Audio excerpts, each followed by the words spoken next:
Hello, and welcome back to Mystery of Raid. The following is the first part of the Azalea hero story, called Slings and Arrows. As always, this story is the property of Legend Story Studios, and I'm here just to narrate it. This particular story was written by Nicola Price, with illustrations from Daniel Jimenez. You can always find the written story at the Flesh and Blood TCG website, or through the link in the description. But now, please, enjoy Slings and Arrows. It was always cold and damp in the pits, the underground caverns hidden well away from the reach of sunlight. Industrial waste tainted the water an inky green, coating the cavern walls in a layer of oily copper residue. Left to the mercy of the pits, abandoned children lurked around every corner, scurrying through the shadows like rats. Tiny, skeletal figures hiding in alleyways, dangerously desperate, clutching makeshift weapons in their shaking hands.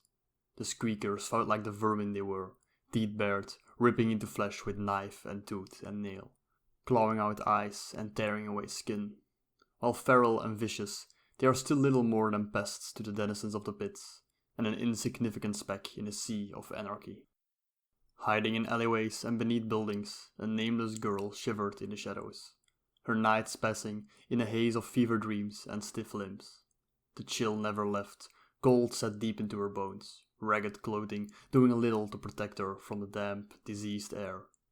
Shaking hands and blue lips were a close companion of every squeaker. While others died around her, the tiniest scraps of luck allowed her to survive, saving her fate for another day. A sickness that finally loosened its grip, a scrap of food dropped near the edge of the alleyway, a tattered coat peeled from an abandoned corpse. The smell of death, fetid and threadbare, clung to her every pore, both a warning and a promise.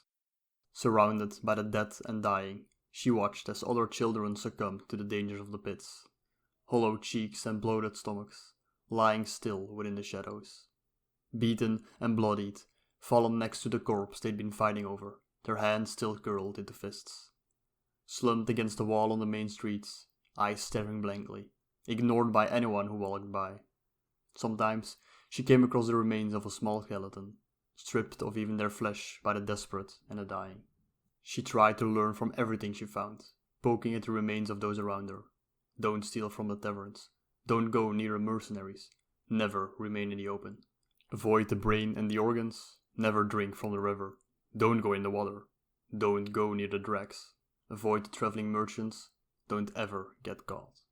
She learned to bury herself in dust and dirt before sleeping, digging a sleeping space for herself beneath foundations.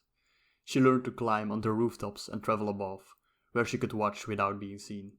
She learned to create makeshift daggers from broken glass, how to avoid being noticed, which dump sites from metrics weren't monitored.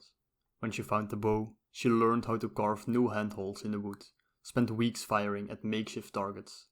She tied cord to her arrows and went down to the water, spending hours attempting to spear a fish.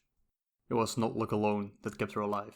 She learned from the mistakes of others, taught herself new skills, studied the adults to find out what separated her from them. Where they got their coin, what they spent it on, their habits and routines and equipment, what allowed them to survive. She studied the mercenaries that emerged from the taverns, bearing pouches of talics, their weapons always at hand. Some became stronger, bigger, more powerful, bearing the mark of a spade and 3 daggers. She followed one to his main hideout, looking up at the sign of the tavern. She watched everyone who visited the building, taking note of which one seemed to be the most powerful. Where gangs rose and fell, where other mercenaries died, these were the ones that continued to come back. And so, she set her sights on blackjacks.